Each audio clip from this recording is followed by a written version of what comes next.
Operation डेमिंगो एक खास mission है। इस मिशन में हमारे अंडरकवर कॉप्स गैंगस्टर्स बनकर क्राइम सिंडिकेट्स में, गैंग्स में घुस गए हैं। और ये पैंट तुम्हें कहां से मिली? क्योंकि क्राइम स्पॉट पर मुझे तो ऐसी कोई पैंट नहीं मिली। सीआईडी के बेकसूर ऑफिसर्स मारे जा रहे हैं और आपकी मदद से हम उन्हें बचा सकते हैं। ये कैसे हो सकता है? दया का खून मेरी पैंट में। दया की जान खतरे में।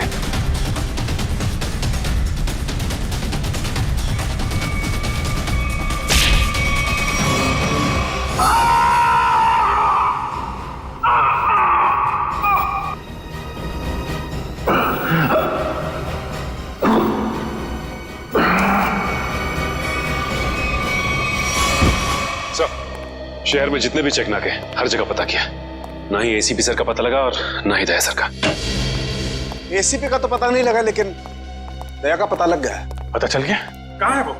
जी, उन्हें कुछ गुंडे उठाकर कहीं कैद करके रखे हुए हैं। उनकी हालत बहुत खराब है। ये डॉक्टर प्रमोद, गुंडे ने जबरदस्ती उठा करके ले गए थे। एक्चुअली दया की पीठ में गोली लगी थी जो गुंडों ने इनसे निकलवाई थी। दया सर को गोली लगी थी? अभी दया कैसा है?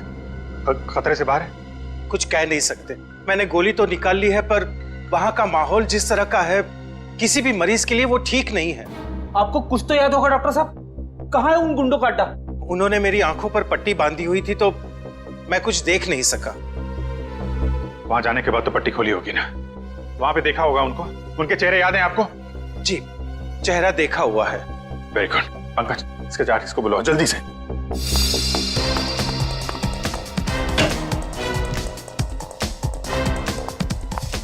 अभिजीत, वो मैं तुमसे आए। सर, आप यहाँ पे? हाँ, मैं यहाँ पर। अच्छा तारिका, पेट पर जो ब्लड लगा था उसकी डीएनए रिपोर्ट आ गई? हाँ हाँ। तो वही बताने आई होगी ना तुम अभिजीत सर को, या फिर तुमने पहले ही बता दिया होगा? अपने बॉस को, डॉक्टर सालुके को बताना कतई जरूरी नहीं समझा? नहीं, कोई बात नहीं, कोई बात नहीं, हो जाता है, चलो कोई बात नहीं। क्या है उस डीएनए रिपोर्ट में? वो ब्लड सैंपल किसका है तारिका?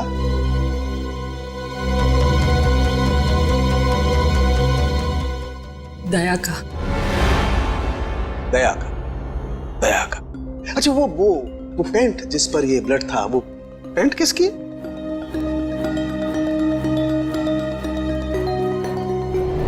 ये कैसे हो सकता है? दया का खून मेरी पैंट में। अभिजीत की। अब इतने दूर आए हैं तो ऐसे ही टाइम बेकार थोड़ी जाने दूंगी मैं। वाह बीवी जी वाह, इसे कहते हैं बहती गंगा में हाथ धोना। केतन, बहुत प्यास लगी है, नारियल पानी पीते हैं, चलो ना। केतन, अरे नहीं क्यों? छोड़ो। चलो ना प्लीज। केतन, केतन। बाकी शॉपिंग ना किसी और दिन करते हैं, चलो घर चलते हैं। नहीं, मुझे अभी शॉपिंग किसी और दिन। क्यों? समझो ना यार, मेरा पेट खराब है, प्लीज। नहीं अभी समझा करो। मैं कह रही हूँ ना। घर चलते हैं, प्लीज मानो बात। केतन, कहाँ थे तुम केतन? कौन है ये? मुझे क्या पता, मैं इन्हें नहीं जानता। तुम मुझे नहीं जानते? अपनी सिमी को नहीं जानते केतन? देखिए बहन जी, आपको कोई गलतफहमी हो गई है। ये केतन नहीं है, ये मेरे पति जय है। मुझे अपने पति को पहचानने में कोई गलतफहमी नहीं हुई। ये मेरे केतन हैं। शायद आपके पति की शक्ल मेरे से मिलती होगी। मेरा नाम तो जय है, जय धनकिशोर। ये देखिए मेरा ड्राइविंग लाइसेंस। तुम पुलिस वालों के लिए ड्राइविंग लाइसेंस झूठे बनाना बहुत आसान है, मैं सब जानती हूँ। पर तुम ऐसा क्यों कर रहे हो? पुलिस? बहन जी, ये पुलिस में नहीं है, ये तो मार्केटिंग मैनेजर है। ये मार्केटिंग मैनेजर नहीं, मेरे पति हैं, एक पुलिस ऑफिसर। 6 साल पहले केस की ड्यूटी के लिए गए थे और आज तक वापस नहीं लौटे। 6 साल पहले? हाँ। आपकी शादी कब हुई? 5 साल पहले। तुम मुझ पे शक कर रही हो, और वो भी इस अजनबी औरत के कहने पे। चलो। केतन, केतन रुको, केतन।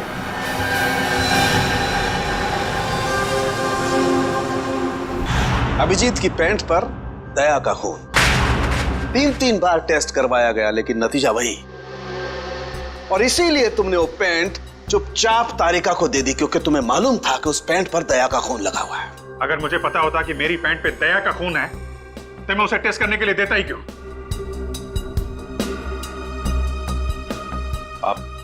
आप लोगों को कहीं ये तो नहीं लग रहा है कि दया की हालत का जिम्मेदार मैं हूं? चलो ठीक है, मान लिया। अगर तुम जिम्मेदार नहीं हो तो चोरी छुपे वो पैंट तारिका को देने का क्या मतलब? वो पैंट तुम डायरेक्ट मुझे भी दे सकते थे। दे सकता था सर, लेकिन आपकी आंखों पे मेरी खिलाफत का चश्मा चढ़ा रहता है। मुझे नीचा दिखाने का कोई मौका नहीं छोड़ते हैं आप, इसलिए आपको वो पैंट नहीं दी थी मैंने। और इसीलिए सीनियर इंस्पेक्टर अभिजीत, आपने ये भी नहीं बताया कि जिस वक्त दया जख्मी हुआ आप खुद वहां पर मौजूद थे।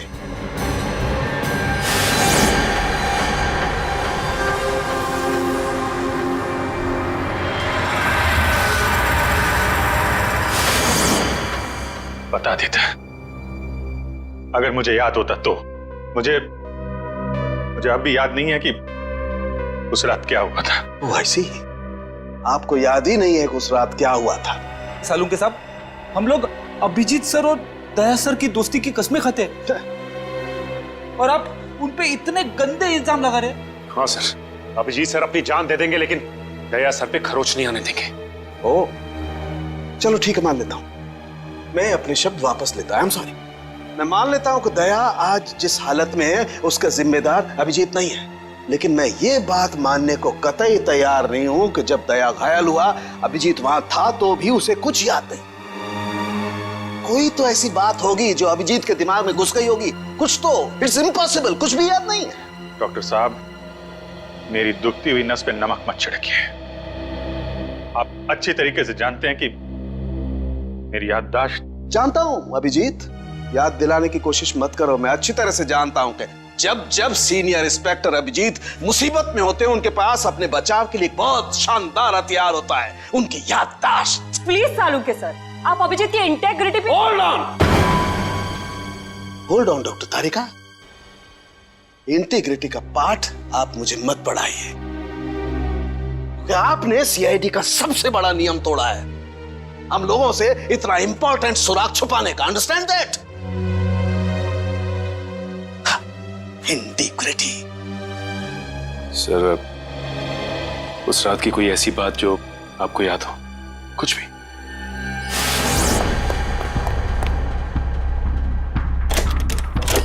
मैं तेजा के पीछे भाग रहा था, वो भाग के गाड़ी में बैठ गया और फिर किसी ने उसे गोली मार दी और गाड़ी से बाहर फेंक दिया।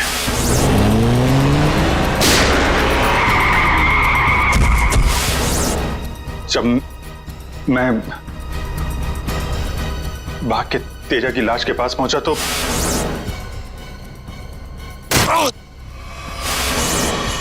किसी ने मेरे गर्दन के पीछे कुछ सुई जैसी फिर मैं बेहोश हो गया और दूसरे दिन जब आंख खुली तो मैंने पाया कि मैं एक सड़क के ऊपर गिरा पड़ा हूं। इस बीच क्या हुआ मुझे कुछ याद नहीं, मुझे कुछ याद नहीं। ठीक है, कोई बात नहीं। उस रात एग्जैक्टली क्या हुआ था ये पता चल जाएगा इस गोली के जरिए। ये वो गोली है जो दया की पीठ में से निकाली थी डॉक्टर प्रमोद ने, और इस गोली की बैलिस्टिक रिपोर्ट से पता चल जाएगा कि दरअसल ये गोली किसकी गन से चली है। Tarika, come with me. Doctor Pramod, एक मिनट। आपको स्केच बनवाने हैं और मुझे आपसे कुछ सवालों का जवाब चाहिए। जी पूछिए। डॉक्टर साहब, आपको उन गुंडों ने कहां से किडनैप किया था? प्रताप नगर से। और फिर आपकी आंखों पे पट्टी बांध दी थी? जी, और उसके बाद गाड़ी में बिठाकर उनके अड्डे तक लेकर गए। अड्डे तक पहुंचने में आपको कितना टाइम लगा होगा, कुछ याद है आपको? 40-45 मिनट। 40-45 मिनट। कितने बजे की बात है ये? रात के तकरीबन 10:30 बजे की। 10:30 बजे रात? उस वक्त तो प्रतापनगर में ज्यादा ट्रैफिक नहीं होता है, सड़कें खाली रहती है। श्रेया, शहर का मैप लेकर आओ और उन सभी जगहों की लिस्ट बनाओ जहां पे प्रतापनगर से 45 मिनट में पहुंचा जा सकता है। श्रेया, क्या बात है? शहर का मैप लेकर आओ जल्दी। सॉरी सर, मेरी तबीयत कुछ ठीक नहीं लग रही। एक्सक्यूज मी।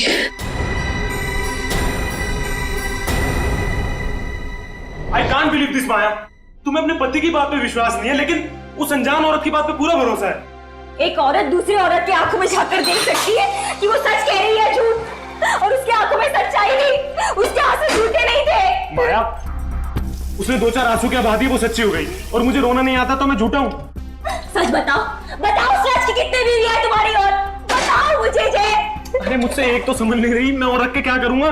वो तो आज मेरा नसीब अच्छा था कि मार्केट में तुम्हारी पोल खुल गई, और जिंदगी भर मैं यही सोचती रहती कि तुम मुझसे प्यार करते हो। हाँ माया, ये बात सच है कि मैं सिर्फ तुमसे प्यार करता हूँ। माया, तुम बताते क्यों नहीं हो सच अपने बारे में, अपने अतीत के बारे में कुछ बताते क्यों नहीं हो मुझे?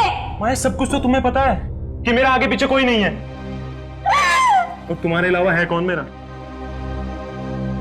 और तुम्हारा काम पुलिस में हो या मार्केटिंग मैनेजर हो? मार्केटिंग माया, सब झूठ।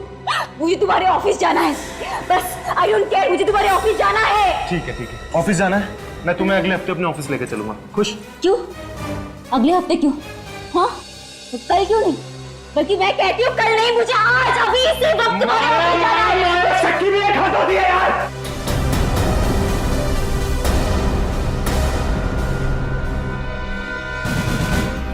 ठीक है मैं, I'm sorry मैं तुम्हें ऑफिस लेके चलूंगा। झूठ बोलने की भी हद होती है जय। उस केतन, अब जब तक मुझे सच्चाई नहीं बताओगे तब तक मुझसे बात करने मत आना। माया, लिसन टू मी माया, सुनो माया, माया, माया, open the door Maya.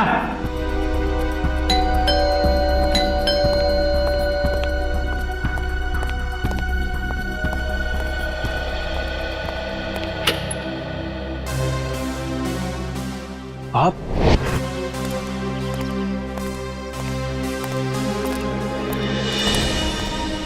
Ketan, mission का काम रोक दो और इसी वक्त चले जाओ यहाँ से। नहीं सर, मैं इस मिशन को अपनी जिंदगी के 6 साल दे चुका हूँ। सर प्लीज सर, आप भी इस मिशन को मत रोकिए। सर मैं इसे पूरा करने के बहुत करीब हूँ। तुम समझते क्यों नहीं हो केतन? तुम्हारी जान को कितना बड़ा खतरा है पता है तुम्हें? और फिर मैं अपने और ऑफिसर्स की जिंदगी को कुर्बान नहीं कर सकता। 4 बजे मुझे गुलमोहर बस स्टॉप पे मिलो, दैट्स एन ऑर्डर, समझे? Sir please sir please. Sir कुल मिला के 4 ऐसे इलाके हैं जो प्रतापनगर से 45 मिनट की दूरी पे है। ये है वीके रोड, जहाँ पे कॉल सेंटर्स और ऑफिसेज वगैरह हैं। ये तो वो जगह नहीं हो सकती। ये पश्चिम में श्यामनगर है सर, यहाँ पे ज्यादातर फ्लैट्स हैं। डॉक्टर साहब, आपको अच्छी तरीके से याद है जहाँ पे आपको ले गए थे वो जगह बंगलो या फ्लैट नहीं थी? जी, खंडर जैसी कोई जगह थी। अब बचता है साउथ और ईस्ट। ये साउथ में चित्रकूट नगर है और ईस्ट में विद्याधर नगर। चित्रकूट नगर में तो बहुत सारी दुकानें वगैरह हैं, और विद्याधर नगर यहाँ पे बहुत सारे स्टूडियोज हैं, फिल्म की शूटिंग होती रहती है। अरे श्रेया, अब कैसी तबीयत है तुम्हारी? मैं ठीक हूँ सर, थैंक यू। श्रेया, चाहो तो तुम घर चली जाओ और आराम कर लो, तब तक हम लोग ये सब पता लगाते हैं। नहीं सर, जब तक दया सर और एसीपी सर का पता नहीं चल जाता मुझे चैन नहीं मिलेगा। ओके ठीक है, मतलब दया या तो विद्याधर नगर में है या फिर चित्रकूट नगर में है। डॉक्टर साहब, आपको जहां ले गए थे आसपास से कुछ आवाजें आ रही थी, आपने कुछ सुना था वहां पे? हाँ, एक गाना था जो बार बार सुनाई दे रहा था। ये कहिए कि हर आधे घंटे के बाद वही गाना बज रहा था। इसका मतलब आसपास कहीं फिल्म की शूटिंग चल रही थी, मतलब Vidyadhar Nagar. Vidyadhar Nagar, correct. Film studios वहीं पे है। ये पता लगाओ कि विद्याधर नगर में वो कौन सा स्टूडियो है जहां पे इस गाने की शूटिंग हो रही थी। उठ जाग मुसाफिर भोर भई, अब रहन कहाँ जो सोवत है। ओले ओले ओले ओले ओले दया बेटा, उठ जा उठ जा उठ जा उठ जा। सुबह हो गई, स्कूल जाने का टाइम हो गया। अच्छे बच्चे नहीं सोते, उठ जा उठ जा उठ जा। कौन हो तुम लोग? सीआईडी के दुश्मन और मुजरिमों के दोस्त। देखो देखो देखो देखो देखो देखो कैसे तड़प रहा है पिंजरे में बंद शेर की तरह। एक बार जंजीरें खोल दे, फिर देख तुम लोगों का क्या हाल करता हूं। ना ना ना ना ना ना, हमें मरना है क्या शेर से पंगा लेके? अरे हम तो बस इतना बताने आए थे कि तुम्हारे साथ साथ अब तुम्हारी पूरी सीआईडी टीम का सर्वनाश होने वाला है। सर्वनाश। चुप, बहुत देखे तुम जैसे सीआईडी का सर्वनाश करने वाले। आज वो लोग कहाँ हैं किसी को पता नहीं। तुम हमें इतना मूर्ख और कमजोर मत समझो, क्योंकि हमारा बॉस इतना चालाक है कि सीआईडी के पूर्वज भी उस तक पहुंच नहीं पाएंगे। एक बात सुन, अपने बॉस से कह दे कि उल्टी गिनती अब शुरू कर दे। वो नहीं बचेगा वो। क्या बात है यार, तुम सीआईडी वालों की यही अदा हमें बहुत पसंद है। मौत के मुंह में बैठ के भी डायलॉग मारना नहीं छोड़ते। दया, तुमसे मिलकर बहुत अच्छा लगा। अलविदा।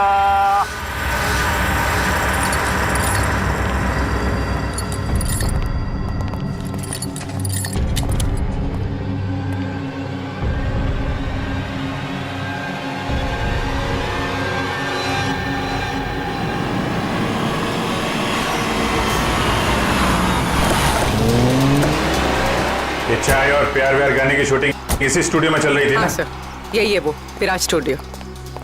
दया को यहीं कहीं रखा गया होगा।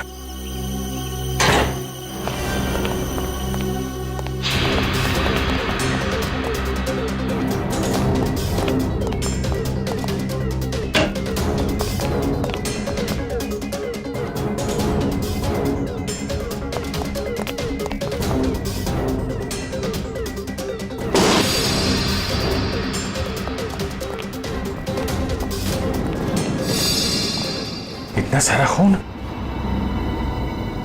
मतलब सर, दया सर यहीं पे थे?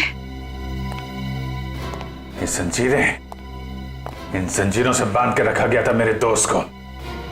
एक बार ये भेड़िए मिल जाएं। सर, ये चाय का ग्लास मिला है। चाय अभी तक गर्म है सर। चाय गर्म है, इसका मतलब वो लोग ज्यादा दूर नहीं गए होंगे।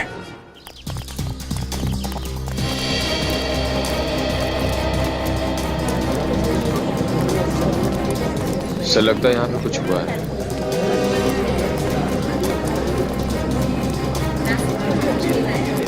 हटिए प्लीज, साइड दीजिए प्लीज, हम लोग सीआईडी से।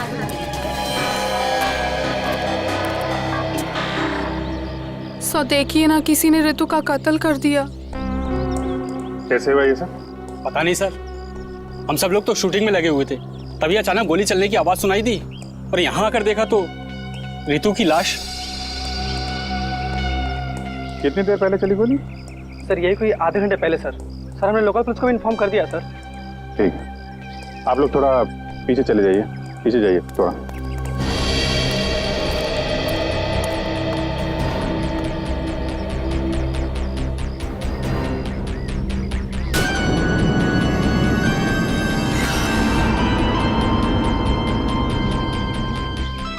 एग्जिट गुंडा है माथे पे। गोली लगी होगी तो 2-3 सेकंड में बेचारी मर गई होगी। गोली लगी और आर पार। जरा चेक करो आसपास, देखो गोली इस डायरेक्शन में कहीं मिलती है क्या?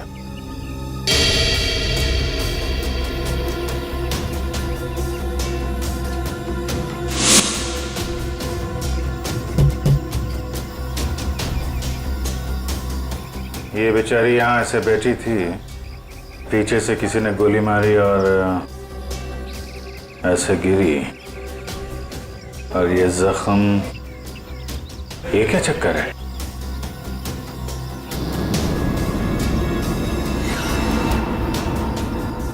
विक पहनी हुई थी इसने?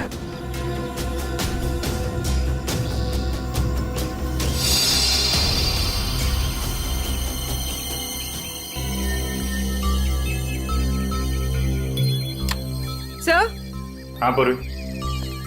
गोली मिल गई। राइफल की गोली लगती है। रख लो इसे। ये विग पहनती थी क्या? जी नहीं सर, वो एक्चुअली मेरी हेयर ड्रेसर थी और मेरे विग्स वगैरह सब कुछ वही संभालती थी। जो विग उसने पहना है ना, वो मेरे नेक्स्ट सीन में यूज होने वाला था। रितु ने आपकी विग पहनी हुई थी? जी सर। दुष्यंत समझे, जब रितु को गोली मारी गई तो खूनी ने उसका चेहरा नहीं देखा, गोली पीछे से मारी गई है। और जब रितु को गोली लगी तब उसने इनका विग पहन रखा था। मतलब गोली पे रितु का नहीं, आपका नाम लिखा था। क्या? जी हाँ, आपकी जान खतरे में है। ये देखो, 0.338 कैलिबर की गोली है ये, जिससे रितु को मारा गया है, जो सिर्फ स्नाइपर राइफल से चलाई जा सकती है। तो सालुंके साहब, ये इसके सिर पे 2 लाल निशान क्या हैं? ये लाल निशान एंट्री और एग्जिट वुंड है। रितु की खोपड़ी में गोली यहां से घुसी और यहां से बाहर निकली। ये एग्जिट वुंड एंट्री वुंड से आधा इंच करीब नीचे है, मतलब गोली ऊपर से नीचे की तरफ आई है। जी हाँ, गोली रितु की खोपड़ी में यहां से घुसी और यहां से बाहर निकलकर सीधे वैनिटी वैन के फुटबोर्ड पे जाके अटक गई। और हमारे कैलकुलेशंस के हिसाब से गोली चली है यहाँ से, ऐसे। गोली लगभग 2-3 मंजिल की ऊंचाई से चलाई गई है। काफी कुछ पता लगा लिया सर आपने। हाँ, रितु के केस में तो मैंने काफी कुछ पता लगा लिया है।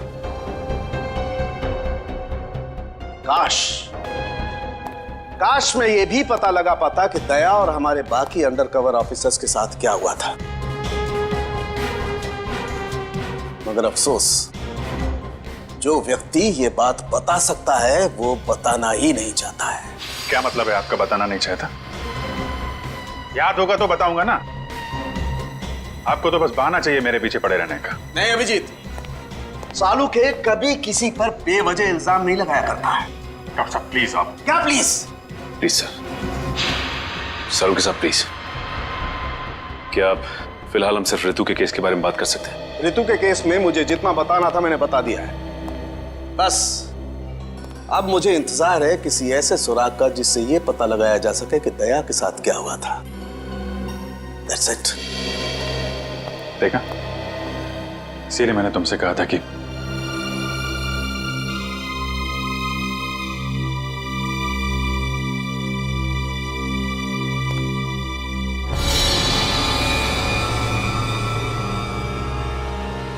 Sharp shooter. साहब मैं आपको बोल रहा हूँ ना, पिछले 1 हफ्ते से यहाँ कोई शूटिंग नहीं हुई, तो यहाँ किसी का आने का सवाल ही नहीं उठता। मतलब पिछले 1 हफ्ते से तुम्हारे अलावा स्टूडियो में कोई नहीं आया? जी नहीं साहब। मतलब गोली तुमने चलाई? मैं गोली कैसे चला सकता हूँ? मुझे तो दिवाली के पटाखों से भी डर लगता है। तो फिर ठीक से सोच के बताओ। कोई ना कोई तो गया था दूसरे माले में। हाँ साहब, एक प्लम्बर आया था वो पाइप ठीक करने के लिए। दूसरे माले पे? जी हाँ। चलो जरा ऊपर चलिए।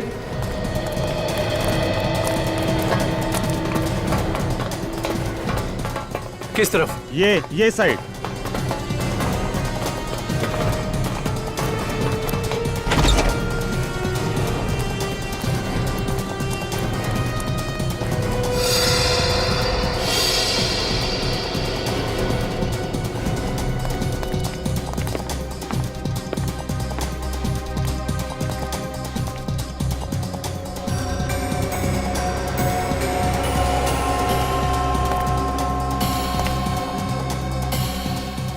यहां से। रितु वहां पे थी और शार्प शूटर ने गोली शायद यहां से चलाई होगी।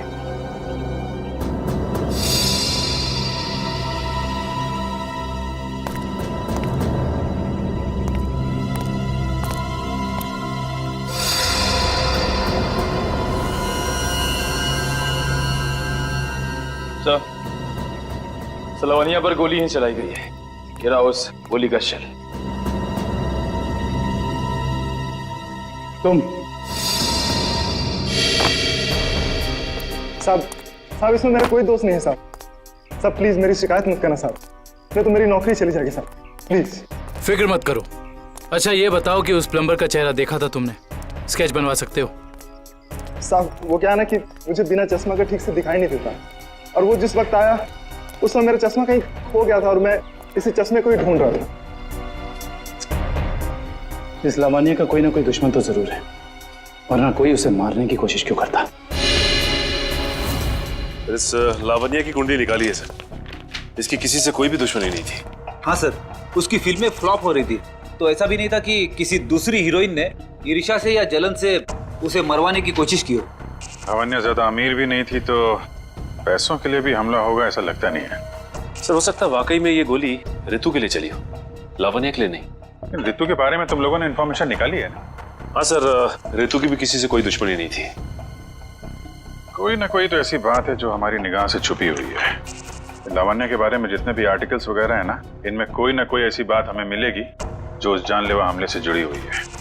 सर ये 3 दिन पुराना पेपर है, इसमें न्यूज है कि लावण्य का सामान चोरी हुआ था ब्लू ईव रिजॉर्ट से। लावण्य के सामान की चोरी ब्लू ईव रिसॉर्ट?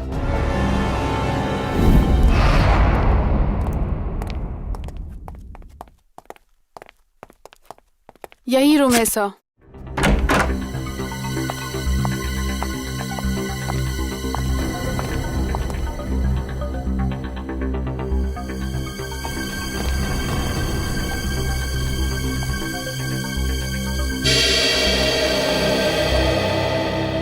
इसी कमरे से आपके सामान की चोरी हुई थी? जी हाँ सर, पर कुछ खास सामान नहीं था, यही कुछ 1,500-2 हज़ार रुपए और नकली ज्वेलरी। और पुलिस को कोई सुराग नहीं मिला यहाँ से? नहीं सर।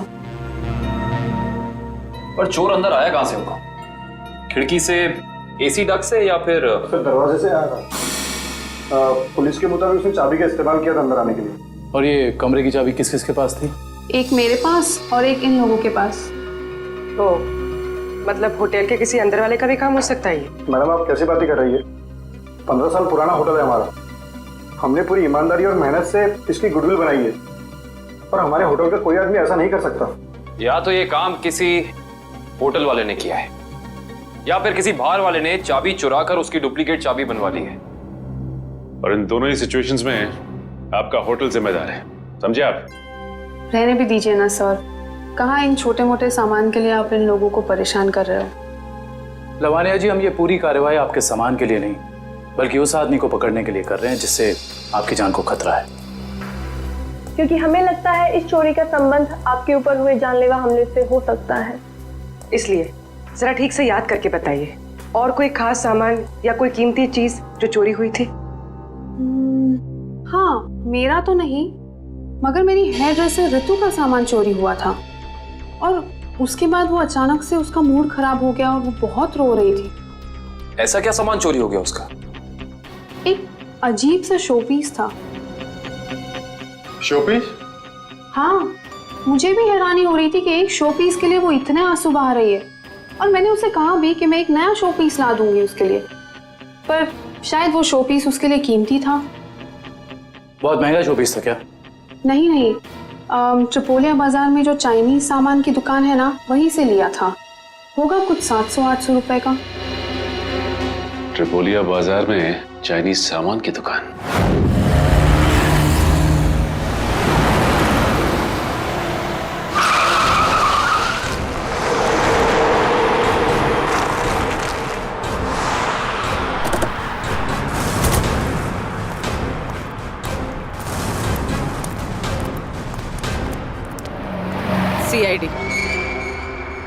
CID? एक खून के सिलसिले में आपसे पूछताछ कर रही हूँ। खून? किसका खून हो गया है? ये ऋतु हैं, फिल्म इंडस्ट्री में हेयर ड्रेसर का काम करती हैं। कुछ याद आया? मैंने तो इसे नहीं देखा कभी। शनिवार को ये आपकी दुकान पे आई थी। इन्होंने एक मूर्ति खरीदी थी। इस जैसी मूर्ति थी। शनिवार को तो मैं छुट्टी पे था। हाँ, सुशांत दुकान संभाल रहा था। क्यों सुशांत, तुमने देखा था इन्हें? हो सकता है यो, शनिवार का दिन बहुत बिजी दिन होता है ना, बहुत से लोग आते हैं। कुछ याद नहीं आ रहा। अच्छा जरा वो मूर्ति दिखाना। वो वाली भी।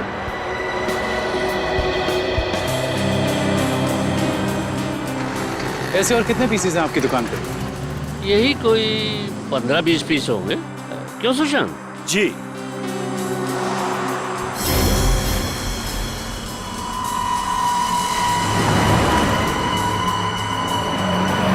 ये इन 2 बॉक्सेस पे ये क्रॉस के निशान क्यों लगे?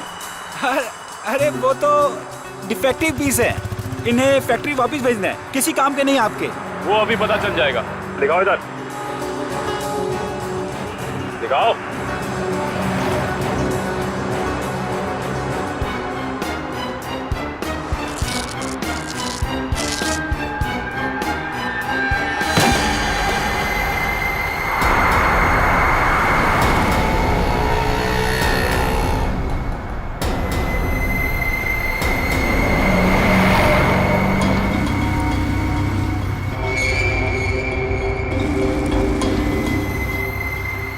तो ये सब ड्रग्स का चक्कर है? रितु को भी ऐसे ही शोपीस बेचा था?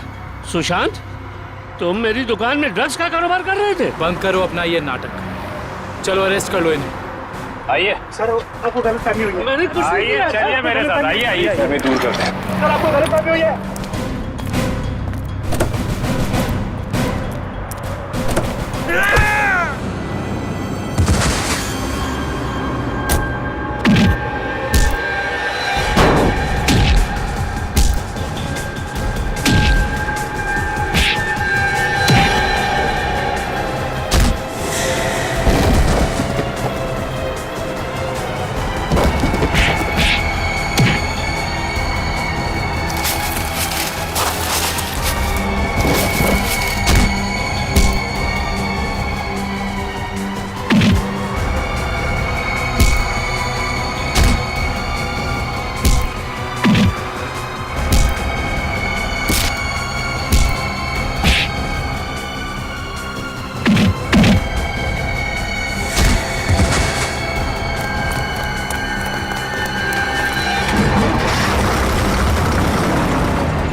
सुशांत, किसने किया ये?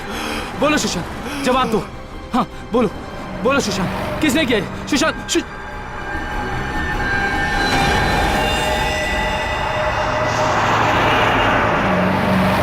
He is dead. सर इतना तो तय है, रितु की मौत का संबंध इस ड्रग्स की तस्करी से है। हाँ पूर्वी, मगर इस ड्रग्स के रैकेट के पीछे है कौन?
क्या हुआ सर, इतना अर्जेंट बुला लिया?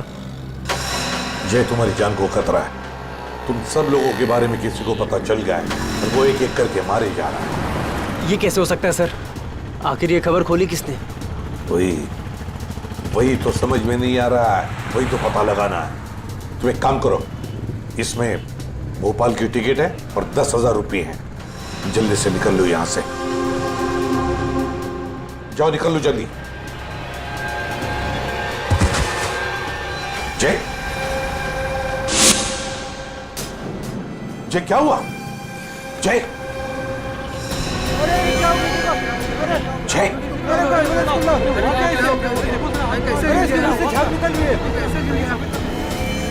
माय गॉड,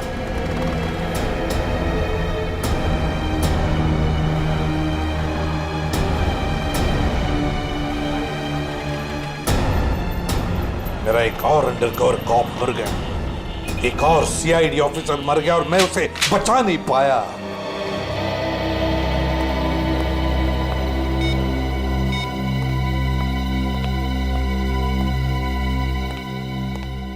सर का फोन क्यों नहीं लग रहा है? श्रेया, दया सर भी वापस आ जाएंगे जैसे अभिजीत सर वापस आ गए। सर कैसे वापस आ जाएंगे? हमें ये भी नहीं मालूम कि दया सर कहाँ है। सर ना दया सर का पता लग रहा है, ना ही एसीपी सर का। श्रेया, वो लोग सीआईडी ऑफिसर्स हैं, हजारों बार ऐसे तूफान से गुजर चुके हैं। जहां भी होंगे बिल्कुल ठीक ठाक होंगे वो लोग। सर आप ऐसा कैसे कह सकते हैं? आपने खून देखा था ना, कितना सारा खून पड़ा हुआ था वहां पे। और वो गोली जो दया सर की बॉडी से निकली हुई थी। हाँ श्रेया, मैंने सब कुछ देखा, लेकिन इसका मतलब ये तो नहीं कि सीआईडी ऑफिसर्स नहीं मरते। सर, सर आप ठीक तो है ना सर? सर कल से आपका फोन नहीं लग रहा था। हाँ, मैं किसी जरूरी काम में उलझ गया था। कोई टॉप सीक्रेट काम था जो किसी को भी बता नहीं सकता था, तुम लोगों को भी नहीं। सर वो क्या? सर दया सर का कुछ पता नहीं चल पा रहा है। दया सर का कुछ पता नहीं है मतलब? सर दया सर गायब है। तो गया कहाँ वो? पता नहीं सर, उनका फोन भी नहीं लग रहा है। और सर उन्हें गोली भी लगी है। दया को गोली लगी है? एक मिनट, ये सब तुम लोगों को कैसे पता? सर अब सालुंके साहब बता रहे थे कि दया सर की बॉडी से एक डॉक्टर ने गोली निकाली और चुपके से लाके उनको दी। दया की बॉडी में से गोली निकालकर उसने सालुंके को भेज दी गोली। अभिजीत कहाँ है? सर अभिजीत सर भी गायब थे, अभी 3 घंटे ही पहले वापस आए। और तो और सर, अभिजीत सर की पैंट पे दया सर का खून लगा हुआ था। अभिजीत गायब था, 3 घंटे पहले वापस आया और उसके पैंट के ऊपर दया का खून। और उन्हें कुछ याद नहीं है सर। और उन्हें कुछ याद नहीं। फिर वही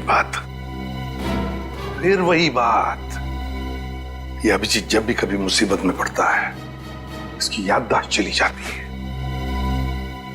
ये हो क्या रहा है सीआईडी में? हमारे 3 अंडरकवर ऑफिसर्स मारे गए, उनके बारे में मेरे अलावा और किसी को भी कुछ भी पता नहीं था। फिर भी उनके नाम भी पता चल गए बाहर। कैसे? सर अगर ये बात सिर्फ आपको पता थी तो फिर? वही तो मैं कह रहा हूं सचिन, वही समझ में नहीं आ रहा है। ये सब हुआ कैसे हो रहा है ये? इसका एक ही मतलब है सचिन, हमारे बीच में कोई तो है जो हमसे गद्दारी कर रहा है। कोई गद्दार है। और सर एक बात और, एक हेयर ड्रेसर का खून हो गया सर। Hairdresser? हाँ सर, शूटिंग के दौरान उसका खून हुआ। सर लगता है ये खून ड्रग्स की वजह से हुआ है। और सर छानबीन के दौरान एक आदमी तक पहुंचे भी, लेकिन बाद में वो भी मारा गया। और सर उसकी जेब से हमें ये कागज मिला है सर, इसके ऊपर कुछ नंबर्स लिखे हुए हैं। 185637245 183567234 सचिन, ये कोई सेल फोन नंबर्स या फिर टेलीफोन नंबर्स भी नहीं हो सकते। ये नंबर्स कुछ और ही है।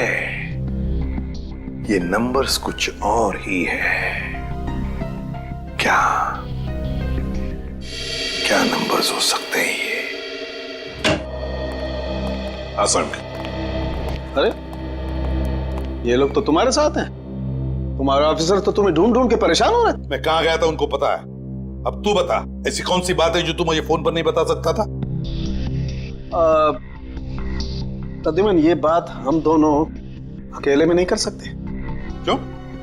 ऐसी क्या बात है जो तू इन सबके सामने नहीं बता सकता? कर सकते हैं, लेकिन डरता हूं कि जिस आदमी को ये लोग अपना हीरो समझते हैं, जिसके जैसा बनने की कोशिश करते हैं, सपने देखते हैं, कहीं वो खुद आज इन लोगों की नजरों में गिर न जाए। घुमा फिरा के बात करना बंद कर साळुंखे और साफ साफ बता, और सबके सामने बता। ठीक है, साफ साफ बोलता हूं और इन सब के सामने बोलता हूं, लेकिन जो मैं बताऊंगा उसे सुन करके ये मत सोचना कि मैं किसी से बदला ले रहा हूं या किसी के साथ दुश्मनी निकाल रहा हूं। क्राइम स्पॉट की बैलिस्टिक रिपोर्ट आ गई है। क्या लिखा है रिपोर्ट में? पहली गोली चली कल्लू पर, अभिजीत की गन से। हमारे अंडरकवर कॉप पर? जी हाँ, और इतना ही नहीं, दूसरी गोली लगी भीखू को, दया की गन से। नहीं, ऐसा नहीं हो सकता। अभिजीत और दया सर भीकू और कल्लू को इस तरह से कुर्सी पे बांध के गोली नहीं चला सकते सर। रेडे, बैलिस्टिक रिपोर्ट कभी झूठ नहीं बोलती है। और सबसे इंपॉर्टेंट रिपोर्ट, वो रिपोर्ट जिसकी वजह से मैं इन लोगों को बाहर जाने के लिए कह रहा था। अभिजीत का फोन है। अभिजीत, कहां हो तुम? अभी इसी वक्त फोरेंसिक लैब में चले आओ। Forensic lab? क्यों सर, क्या हुआ? अभिजीत, तुमने गोली चलाई कल्लू पर। कालू को गोली मैंने? सर, मैं एक बेसहारा पर गोली क्यों चलाऊंगा? अभिजीत, तुम अभी इसी वक्त फोरेंसिक लैब चले आओ, and that's an order. Sir, ये बात सुन के जितना धक्का आपको लगा है उतना मुझे भी लगा है। जब तक मैं ये पता नहीं कर लेता कि उस रात क्या हुआ था, मैं नहीं आऊंगा सर। तो क्या तुम मेरे खिलाफ जाओगे? सर, मैं आपके खिलाफ नहीं जा रहा हूं सर। सर, वही कर रहा हूं जो आपने हमेशा सिखाया है, सीआईडी की duty sir. Abhijeet, damn it, मना कर दिया। आपके ऑनेस्ट, ब्रिलियंट, इंटेलिजेंट ऑफिसर ने आपका ऑर्डर मानने से मना कर दिया एसीपी साहब। मैं जानता था प्रद्युमन, ये अभिजीत एक न एक दिन पूरी सीआईडी टीम के लिए वो मछली साबित होगा जो पूरे के पूरे तालाब को गंदा कर देती। इस अभिजीत की वजह से पूरी की पूरी सीआईडी टीम बदनाम हो रही है। कलंक है ये अभिजीत, सीआईडी टीम पर एक बहुत बड़ा धब्बा है, कलंक। बस कीजिए सर, बस कीजिए। कितना भला बुरा बोलेंगे आप? मैं बस कर दूं? मैं तो बस कर दूंगा तारिका, लेकिन ये रिपोर्ट, इसका क्या करोगी? ये बस नहीं करेगी तारिका, ये बस नहीं करेगी बॉस। जानते हो इस रिपोर्ट में क्या है? क्या है उस रिपोर्ट में? दया पर गोली किसने चलाई? किसने मारी साळुंखे? किसने मारी गोली? प्रद्युमन, दया पर गोली तुम्हारे honest, intelligent, brilliant officer Abhijeet ने चलाई है। क्या? दया अभिजीत की गोली का शिकार हुआ है प्रद्युमन। अभिजीत ने गोली चलाई है दया पर। अभिजीत ने? हाँ, अभिजीत ने दया को गोली मारी।